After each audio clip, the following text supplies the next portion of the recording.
"My wife has no authority here," the Duke of Blackwood said, the statement landing on the polished mahogany of the club's table with the finality of a gavel. Lord Harrington, a man whose tailoring was as loud as his opinions, smirked into his brandy.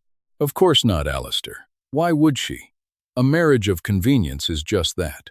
Convenient. A name on a document. A placeholder at the far end of the dinner table. Not a partner." Alistair, the 8th Duke of Blackwood, felt a sliver of irritation, though not at the sentiment. He agreed with it entirely. The irritation came from Harrington stating the obvious, as if it were some novel insight. His marriage to Miss Eleanor Vance had been the driest of transactions. Her father, a baronet of ancient lineage but recent and catastrophic financial judgment, owed the Blackwood estate a sum that could have purchased a small country. Alistair had no need for the money, but he had a powerful need for a wife. The endless parade of hopeful mothers and their simpering daughters had become an exhausting fixture of the London season. So, a deal was struck. The debt was forgiven. In return, Alistair received a duchess, one with no social ambition, no meddling family to speak of, and, by all accounts, a disposition as quiet as a church mouse. He had met her twice before the wedding.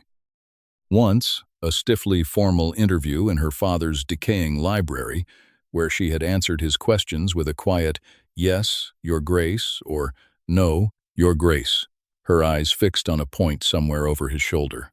The second time was at the altar. She was unobtrusive. That was the word he had settled on. Not beautiful, not plain, not tall, not short.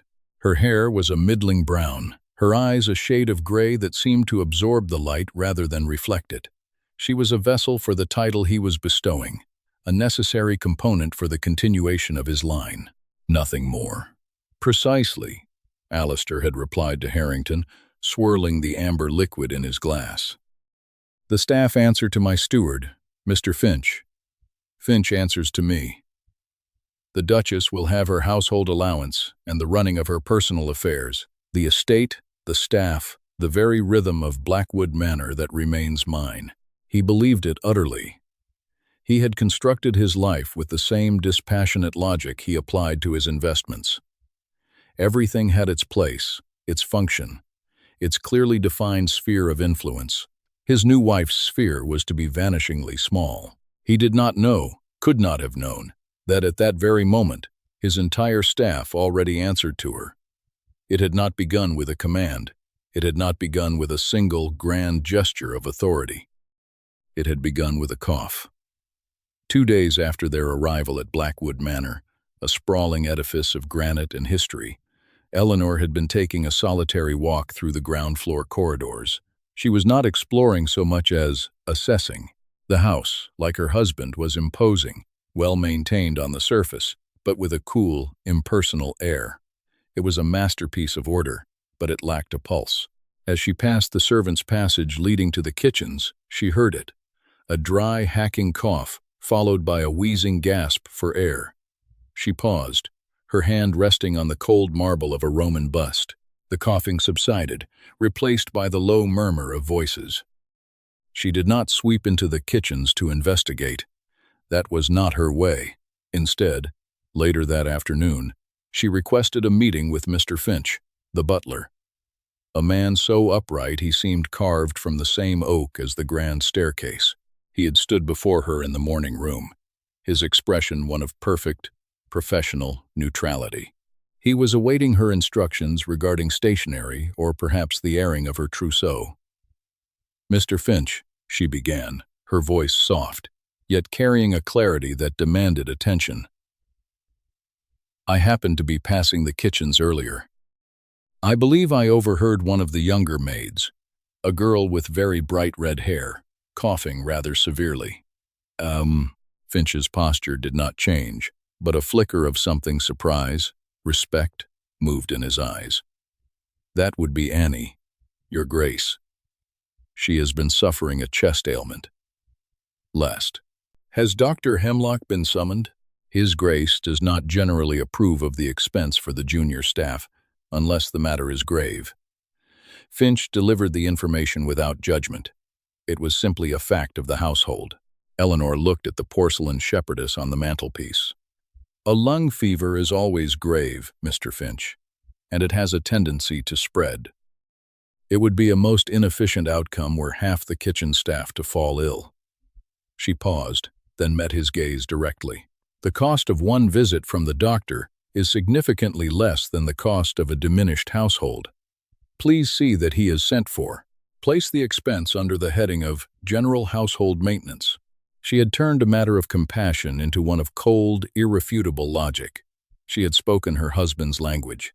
Mr. Finch bowed, a gesture he had performed 10,000 times. But this one was different. It was not merely the deference of a servant to a duchess. It was the acknowledgement of an equal intelligence. At once, Your Grace, the doctor was summoned. Annie was diagnosed with bronchitis, given medicine, and ordered to rest for 3 days. The illness did not spread. In the servants' hall, a quiet murmur of gratitude began to circulate around the name of the new duchess she had noticed. In a house where they were all but invisible, she had seen one of them. Alistair, meanwhile, noticed only that his dinner was served on time and to its usual impeccable standard. He credited Finch. A week later, the issue was the library. It was Alistair's sanctuary, a vast 2-story chamber lined with the collected knowledge of centuries. He spent most of his evenings there, but for years, a persistent draft had plagued one corner, making the armchair by the bay window unusable in the colder months. He had complained about it numerous times. Workmen had come and gone, stuffing wool into crevices and replacing window seals, all to no avail. He had simply accepted it as a flaw in the old house. Eleanor had spent an afternoon in the library, not reading, but simply sitting. She sat in one chair for half an hour, then another. She was like a surveyor mapping unseen currents. She watched the way the dust motes danced in the shafts of afternoon light. She held a single, fragile ribbon and observed its subtle flutter. That evening, she found Mr. Finch again. "The draft in the library," she said, without preamble. "It does not come from the window." Finch waited. "It comes from the floor. There is a service passage beneath that section of the room, leading to the old wine cellars. The grate covering the entrance in the main hall has a broken seal. The cold air is being funneled along the passage and up through the floorboards." She pointed to a section of ornate parquet flooring. "Here. The wood is slightly darker from the damp." Finch looked at the floor, then back at her. He had walked across that spot a dozen times a day for 20 years and never seen it. But now that she had pointed it out, it was as obvious as the ceiling. "I will have a carpenter see to the grate in the hall immediately, Your Grace." "Thank you, Mr. Finch. And perhaps find a rug for that corner, a thick one. It would help with acoustics." The next evening, Alistair settled into his study after dinner. He found himself, out of sheer habit, avoiding the chair by the window. Then he stopped. The air was still. There was no telltale chill on his cheek. He walked over and sat down. The space was perfectly calm, comfortable. A new, handsome Turkish rug lay underfoot, its deep reds and blues absorbing the sound and adding a touch of warmth to the austere room. "Finch," he had called out later, seeing the butler pass the open door. "The draft in here seems to have finally been dealt with." "Yes, Your Grace. A small structural matter was identified." "Excellent work. You've been trying to solve that for years." "I am here to serve, Your Grace," Finch had replied, his face a mask of polite deference. He did not say that the small structural matter was identified by the quiet woman his master barely acknowledged. He did not say that the excellent work was hers.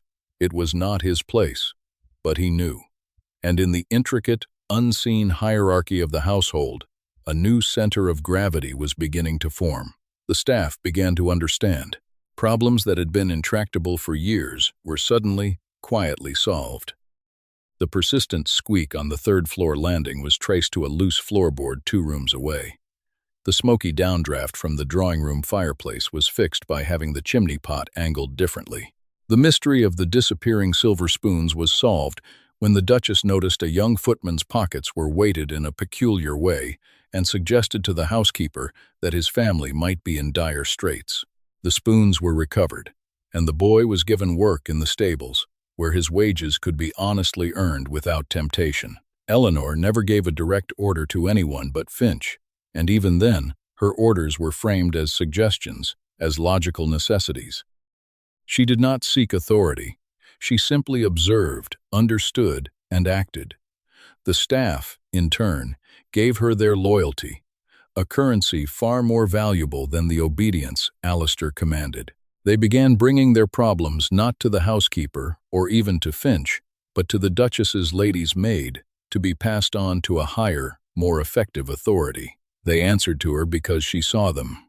Alistair saw only the results. A household that ran with the silent, frictionless perfection of a well-oiled clock. He was pleased. He had chosen his bride well. She was precisely as he had hoped, invisible and creating no problems. The irony that she was, in fact, the solution to all of them was entirely lost on him. He continued his life as before. He managed his vast network of investments and properties. He attended his clubs. He spent a fortnight in London for the political season. His wife, he noted with detached approval, remained at Blackwood. She did not ask to accompany him. She did not write with frivolous requests. She was a model of low-maintenance matrimony. During one of his London evenings, he had the conversation with Lord Harrington. He had delivered his pronouncement about his wife's lack of authority with the supreme confidence of a man who believes he is the undisputed master of his own universe. The universe, however, was about to present a correction. The catalyst for this correction was, as is so often the case, a piece of paper. A letter from Harrington, penned the day after their club conversation, arrived at Blackwood. It was a typical piece of correspondence from the man, smug, cynical, and laced with casual cruelty. Alistair read it in his study, a faint smile of distaste on his lips. Harrington was a boor, but a useful one. The letter was full of London gossip, political maneuvering, and then a final, galling paragraph. By the by, you have won our little wager. £500 says you are right. She is indeed the perfect placeholder duchess. I saw her once in the park before your nuptials, you know. Mousy little thing, I wagered. She would either be weeping in the country or trying to redecorate your London house in pink satin by now. You were quite correct in your assessment. Some creatures are simply born to be background. Alistair felt a surge of annoyance. He had not made a wager. Harrington had proposed one, and Alistair had dismissed it with a wave of his hand, but his silence had clearly been taken as acceptance. And the description of Eleanor, mousy little thing. It was crude, it was insulting, but a cold, honest part of his mind admitted it was not entirely dissimilar to his own dispassionate assessment. A placeholder, a background creature. He had not used those exact words, but the sentiment was his. He folded the letter, his irritation mounting. He was about to toss it into the fire, to burn the evidence of Harrington's vulgarity. But at that moment, a footman appeared at the door to announce that a tenant from one of the outlying farms required a brief word, a matter of a fence line. Distracted, Alistair placed the letter on his desk, weighting it down with a heavy silver inkstand. He would deal with it later. He forgot. The next afternoon, Eleanor entered the study.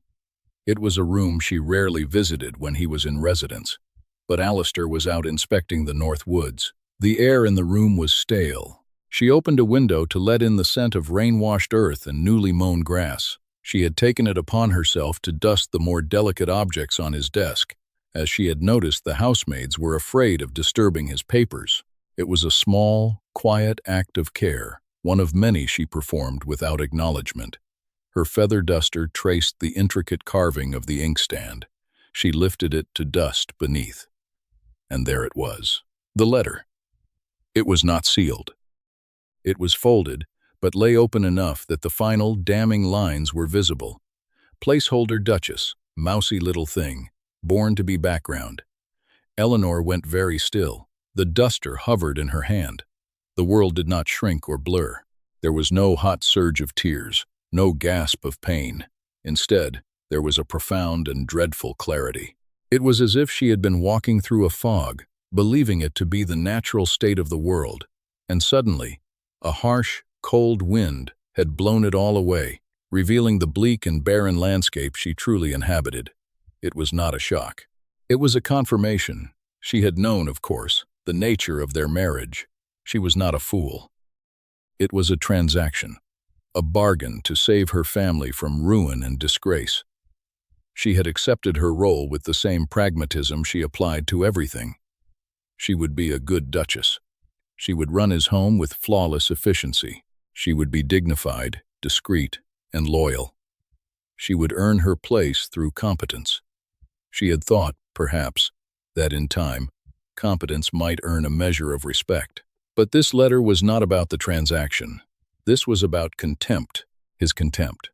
He had discussed her with his friends, as one might discuss a new horse or a piece of furniture. A placeholder, a background creature. The words echoed the emptiness she felt in his presence, the profound, soul-deep chill of being utterly unseen. All her quiet efforts, all her meticulous attention to the running of his life, it had all been for nothing. He had not noticed. He had not seen her. He had only seen the absence of problems. She did not weep. Her brand of grief was colder, harder. It was a freezing over. With hands that were perfectly steady, she lifted the letter. She read the entire thing, from the gossip about a certain viscountess to the final, brutal assessment of her own worth. Her face remained impassive.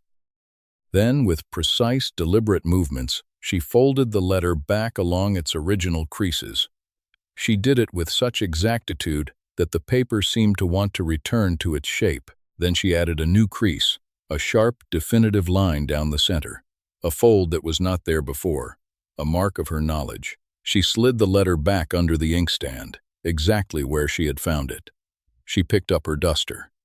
She finished her task. She closed the window. She walked out of the study, and as the heavy oak door clicked shut behind her, something inside her clicked shut as well. A door was closed. A light was extinguished. The Duchess of Blackwood had become a ghost. Alistair did not notice at first. How could he notice the absence of something he had never truly acknowledged was there? He was busy, preoccupied with estate matters, with correspondence from London. The first 2 days passed in their usual rhythm. The meals were perfect. The house was silent. His clothes were laid out. Everything was as it should be.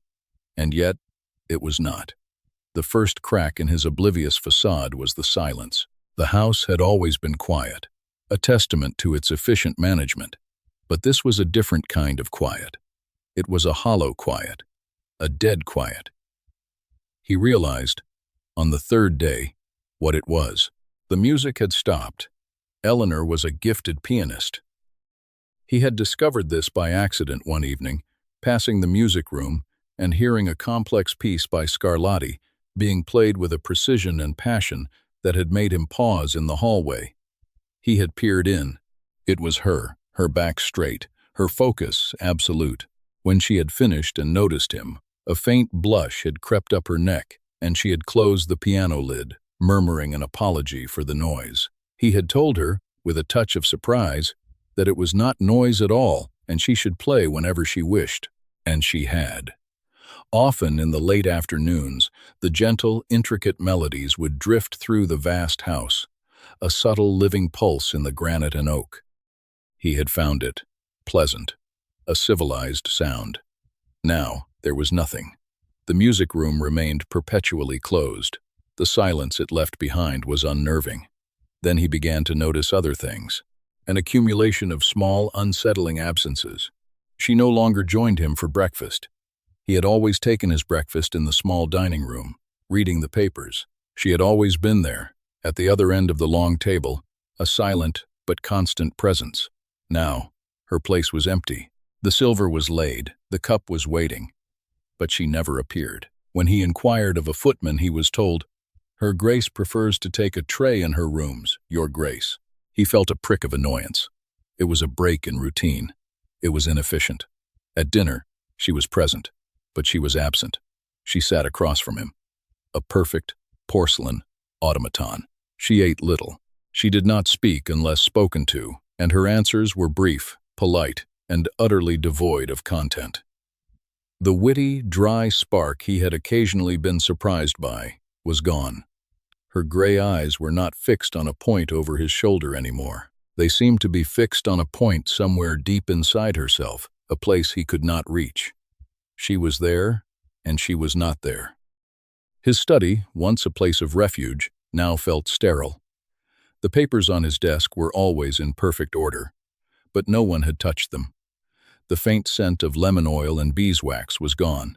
The room was clean, but it was no longer cared for. He realized with a jolt that he had grown accustomed to her quiet, unobtrusive tidying. He had never acknowledged it, but he had relied on it. He started to feel like a visitor in his own home. The staff were as efficient and deferential as ever, but there was a change in their demeanor. He would catch them looking at him. A glance from a housemaid, quickly averted. A certain stillness in Mr. Finch's posture. Their eyes would flicker from him to the Duchess's empty chair at breakfast, to her silent form at dinner. There was a current of knowledge in the house to which he was not privy. They were watching him. They were waiting. He thought about the draft in the library, now gone. He thought about the sudden, miraculous improvement in the household's efficiency. He thought about the music that no longer played. He thought about the empty space at his breakfast table. Anaphora began to beat a rhythm in his mind. He had assumed, he had presumed, he had ignored. The disquiet coalesced into a sharp, undeniable anxiety. Something was fundamentally wrong. He felt a profound sense of dislocation, as if the foundations of his well-ordered world had shifted beneath his feet. He had built his life on the principle of control, of understanding every component of his domain. And now, the most significant component of his household, his own wife, was a complete and terrifying mystery to him. Her absence was a far more powerful presence than her presence had ever been. The turning point came, as it so often did at Blackwood, via Mr. Finch. Alistair was in a foul mood. A shipment of wine had been improperly stored, and 2 cases of a fine Bordeaux had been compromised.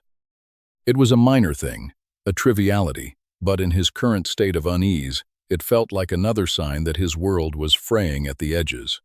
"Finch," he snapped, striding into the main hall where the butler was overseeing the polishing of the silver. "The cellars. The new Bordeaux shipment is ruined. Why was it stored in the East Wing? It's far too damp there." Mr. Finch turned, his expression unreadable. "My apologies, Your Grace. It was an oversight on my part. The head footman is new." "An oversight?" "It's common sense. This never would have happened before." And then Finch did something he had never done in 20 years of service. He offered an observation that was not a direct answer. "Indeed, Your Grace." Her Grace had a particular way of arranging these matters. Alistair stared at him. "Her Grace? What has she to do with the wine cellars?" Finch's gaze was steady. "The Duchess possesses a remarkable understanding of logistics. Your Grace, she had instructed me some months ago that all new wine shipments were to be stored in the West Cellar, as she had noted a discrepancy in the humidity levels." She drew up a new cellar chart, a most efficient system. He paused, the silence hanging heavy in the air. "We have all felt the effects of her redirection of energies of late. Redirection of energies." The phrase was so precise, so diplomatic, and yet it struck Alistair with the force of a physical blow. It was not anger, it was not illness, it was a choice. She had withdrawn. She had deliberately ceased the 1,000 quiet acts of management that had made his life run so smoothly. The wine, the library draft, the maid's cough, the squeaking floorboard. It was all her. It had always been her. He had been living in a world she had built for him, and he had never even seen the architect. The conversation with Finch was the key. His mind, now unlocked, raced back through the past few days, the past few months. He saw it all with a horrifying, searing clarity. The withdrawal had not begun randomly. It had begun when? He retraced his steps. He had returned from London. He had spent the afternoon with his tenant. He had been in his study, The letter. He turned without another word to Finch and walked, almost ran, to his study. The room felt cold, accusatory. He strode to the desk. The inkstand sat there, a silent silver sentinel. He lifted it. The letter from Harrington was there, just as he had left it. Or was it? He picked it up. He saw it immediately. The sharp, unfamiliar crease down the center, a fold that was not his, a line as clean and unforgiving as a judgment. She had seen it. She had read it. Placeholder, Duchess. Mousy little thing, born to be background. The blood drained from his face. He sank into his desk chair, the letter trembling in his hand. The full, catastrophic weight of his arrogance crashed down upon him. It was not just that he had been dismissive. It was not just that he had been transactional. It was that he had been blind, so profoundly, willfully blind. He had married a woman of exceptional intelligence, perception, and competence, and he had not even bothered to look at her. He had dismissed her as a piece of furniture, while she had been quietly and single-handedly perfecting his world. He had insulted her, not just in thought, but in words, left carelessly for her to find. And her response was not to scream or weep or rage. Her response was to withdraw, to take back the gift of her competence, the gift of her care, and leave him in the sterile, inefficient world he deserved. Her silence was not weakness. It was a statement of power. Her withdrawal was not a retreat. It was a siege. He looked around the room, at the perfect order he had once prized, and saw it now as a mausoleum. He thought of her, sitting alone in her rooms, not weeping, he felt sure, but encased in a cold, hard shell of dignity he had forced her to build. He had taken her quiet strength and mistaken it for meekness. He had taken her resilience and mistaken it for passivity. He felt a shame so deep and corrosive it seemed to burn from the inside out. He had not just made a mistake. He had committed a profound offense against another person's very being. He had failed to see her. And now, the only thing that mattered in the entire world was finding her and making her see him. He did not know where to start. He did not know her. He did not know where she went or what she did when she was not being a ghost in his house. He began to walk. He left the study, his footsteps echoing in the vast, silent halls. He walked past the closed door of the music room, a monument to his ignorance. He walked through the drawing rooms, the parlors, the dining hall. She was in none of them. He asked a passing maid, his voice strained. "Have you seen the Duchess?" Two, you, two. The girl curtsied, her eyes wide with fear. I believe her grace sometimes walks in the gardens, your grace." The gardens, of course. He strode out onto the terrace. The formal gardens were immaculate, a riot of late summer blooms arranged in geometric precision. He saw no sign of her. He walked further, past the rose gardens and the ornamental lake, his sense of desperation growing with every step. Where would she go to be alone? Where would she go to be invisible? He thought of the most neglected part of the estate. At the far end of the property, beyond a crumbling stone wall, stood the old glass houses. They had not been used in decades. The glass was clouded with grime and cracked in places, and the iron frames were rusted. His grandfather had been a keen botanist, but the passion had not been passed down. The place was a ruin, a place to be background. He pushed open the groaning iron gate and walked towards the largest of the derelict structures. The door creaked open under his hand, and there she was. She was at the far end of the glass house, kneeling on the damp flagstones. The air was thick with the smell of earth and decay, but in the space around her, there was a small island of order. She had cleared a section of a long-rotted planting table. On it were a few terracotta pots, a small trowel, and a watering can. She was tending to a single, small plant in one of the pots, a rose cutting, its leaves a fragile, hopeful green against the backdrop of rust and ruin. She did not look up as he approached. He was not sure she had even heard him. She was entirely absorbed in her task. her fingers gently firming the soil around the base of the cutting. He stopped a few feet away, the letter from Harrington clutched in his hand. The paper was now crumpled and damp from his grip. "Eleanor," he said. Her name felt foreign on his tongue. He had almost never used it. She finished her task with the soil, then slowly, deliberately, rose to her feet. She wiped her hands on a piece of sacking and turned to face him. Her face was calm. Her gray eyes were not cold, not angry. They were simply empty. As if she were looking at a stranger, he held out the letter. "You saw this." It was not a question. "Yes," she said. Her voice was flat. He had rehearsed a dozen speeches on his frantic walk. Apologies, explanations, justifications. They all turned to ash in his mouth now. Revealed for the hollow, self-serving things they were, there was nothing to say that could excuse it. "I was wrong," he said, the words feeling clumsy, inadequate, but utterly true. "Not for the marriage. That was a transaction, and we both understood it. I was wrong in my assessment, in my perception." He took a step closer. She did not move. "I did not see you," he said, his voice raw with a shame he had never before experienced. "I lived in this house with you, and I never saw you. I saw a placeholder, a background creature. I saw a quiet, unobtrusive solution to a problem. And all the while, you were here, running my home, solving my problems, bringing a life to this place that I was too arrogant and too blind to notice."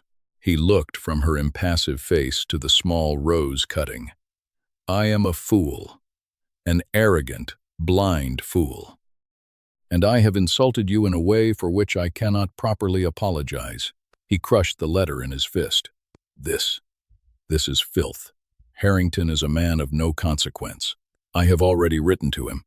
Our acquaintance is at an end." He expected something. Tears, anger, a bitter retort. He received nothing.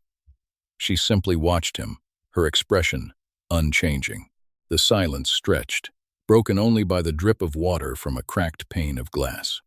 "What you did," she said finally, her voice still unnervingly quiet, "was hold a mirror up to my own folly. I believed competence could earn respect. I believed quiet loyalty would be seen.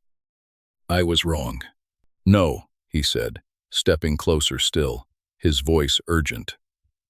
"I was wrong. Not you. You were magnificent.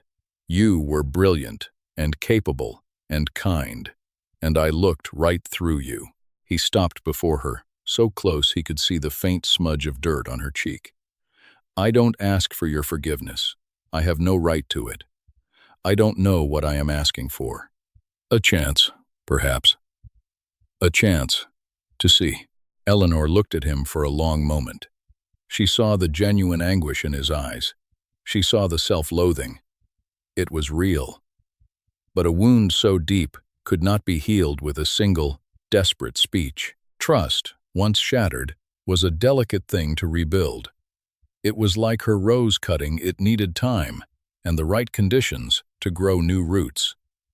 "Authority is not given, Your Grace," she said softly. "It is taken, or it is earned. You and your friend were correct. I had no authority here." She paused, her gaze sweeping over the dilapidated glasshouse. "And now I find I have no interest in it." She turned back to her small green plant. Her message was clear. The confrontation was over. His atonement, if it were to happen at all, would not be a matter of words. It would be a matter of deeds. He stood there for a long time, watching her, the crumpled letter a leaden weight in his hand. Then he turned and walked away, leaving her in the quiet ruin she had claimed as her own. The work of rebuilding had just begun, and he was the one who would have to lay every single stone. Alistair did not try to speak to her again that day. He understood that words were now the cheapest currency he possessed. Instead, he acted. That evening, he dispatched a rider with the letter severing all ties with Lord Harrington. It was a small gesture, but a necessary one. A public declaration would come later, if needed. The next day, he did not go to his study. He did not ride out to his farms. He went to the estate library and began to search. He was looking for books on botany, on horticulture, on the architecture of glasshouses. He found a folio of his grandfather's, filled with detailed drawings and notes. He spent the entire day immersed in them, learning the language of a world he had never known existed. In the evening, he left a small, leather-bound book on the table outside her rooms. It was a rare edition on the cultivation of antique roses. He did not leave a note. He simply left the book, a silent offering. The next morning, the book was gone. It was the smallest of acknowledgments, but it was more than he had hoped for. He began a new routine. He started to learn his own house. He walked the corridors with Finch, asking questions, not issuing commands, but asking. Finch, why is this wing colder than the other? Finch, tell me about the family of the footman who was stealing spoons. He learned the names and stories of his staff. He learned the intricate mechanics of the world his wife had so effortlessly managed. It was a humbling education. He did not force her company. He continued to take breakfast alone. But at dinner, he began to speak. He did not talk about London or politics. He talked about the estate. I was reading my grandfather's journals today, he said into the silence one evening. He believed the soil on the south slope would be perfect for growing grapes. He even had a plan for a terraced vineyard. Eleanor looked up from her plate, a flicker of interest in her eyes. The soil is too acidic, she said. It would need to be treated with lime for at least 2 seasons. He seized on the opening. How would you know that? My father attempted to grow grapes once. It was an instructive failure. The corner of her mouth twitched, the first hint of her dry wit he had seen in weeks. It was a start, a fragile, tenuous beginning. He started to bring the estate's ledgers to the dinner table, opening them and asking for her opinion. The yield from the north pasture is down. What do you make of these figures? At first, her answers were terse, but her mind, so long suppressed, could not resist a problem. She would lean forward, her finger tracing a line of figures. The drainage is poor in that field. You are losing 1/4 of the grass to marsh rot. You need to dig a new ditch along the western edge. Her insights were always practical, sharp, and correct. He began to see the keen intelligence he had been so blind to. He was not just asking for her opinion as a courtesy. He was asking because he desperately needed it. A month passed in this slow, careful rhythm. The glasshouse became his focus.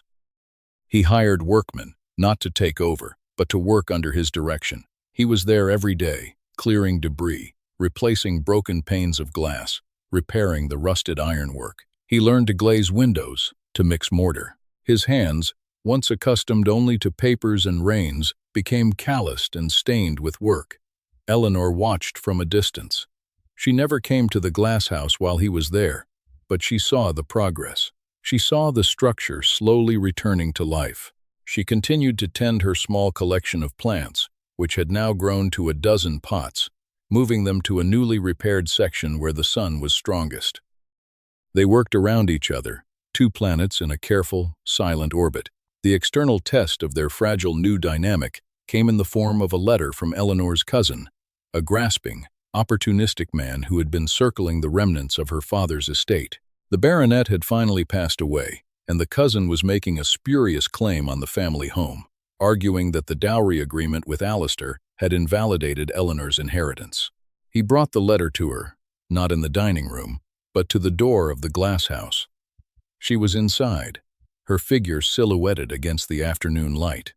He did not enter. He simply stood at the threshold. A problem has arisen, he said, and explained the situation. She read the letter, her expression hardening. This is baseless. The dower lands are separate from the main inheritance. My cousin knows this. He is preying on the assumption that I have no one to advocate for me. He is wrong. Tech, Alistair said, his voice firm. He will find that you have the most powerful advocate in the kingdom. He paused. But I will not proceed without your counsel. My lawyers are at your disposal. What is our strategy? Our strategy. The word hung in the air between them. Eleanor looked at him, truly looked at him, for the first time since the day she had found the letter. She saw the change in him. It was not just his calloused hands or the new, focused intensity in his eyes. It was a fundamental shift in his being. The arrogance was gone, replaced by a quiet, steady resolve. He was not offering to solve her problem for her. He was offering to solve it with her. Our strategy, she began, a new strength in her voice, will be to respond with overwhelming legal force. But we will also use the social channels he thinks are closed to me. I will write to my aunt, Lady Danbury. She knows precisely where my cousin's financial skeletons are buried. They work together for the next fortnight.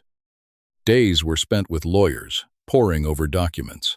Alistair's legal power married to Eleanor's intimate knowledge of her family's convoluted affairs. Evenings were spent drafting letters, her sharp, insightful prose, honed by his understanding of power and influence.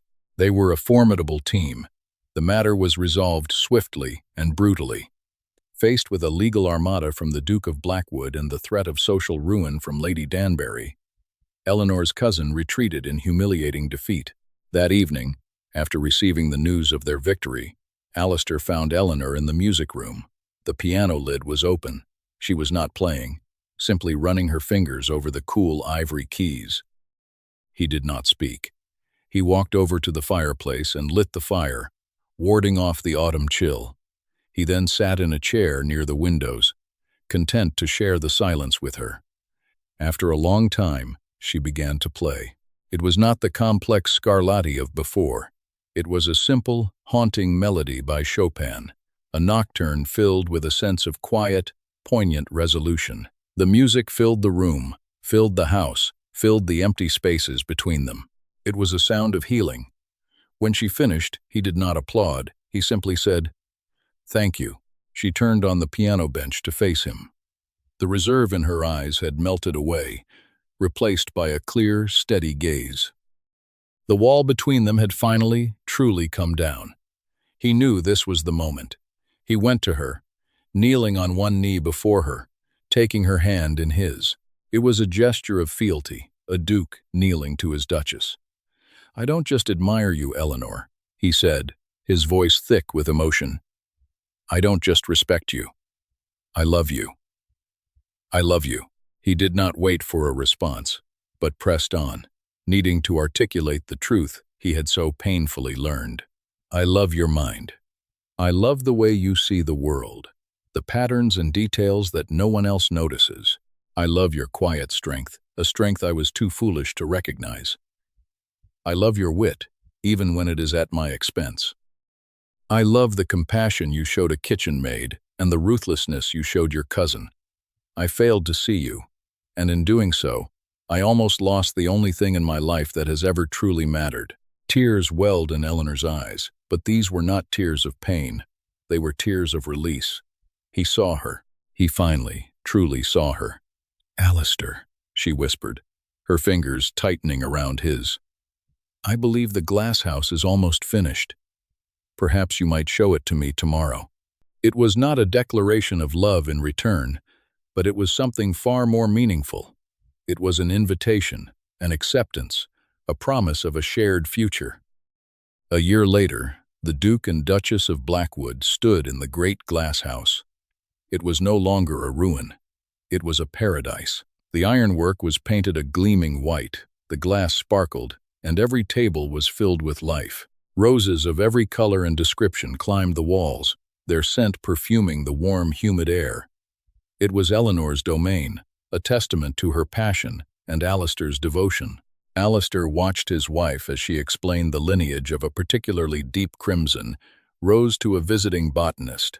She spoke with quiet authority, her face animated, her gray eyes bright with intelligence and happiness. She was no longer a background creature. She was the sun around which his entire world now orbited.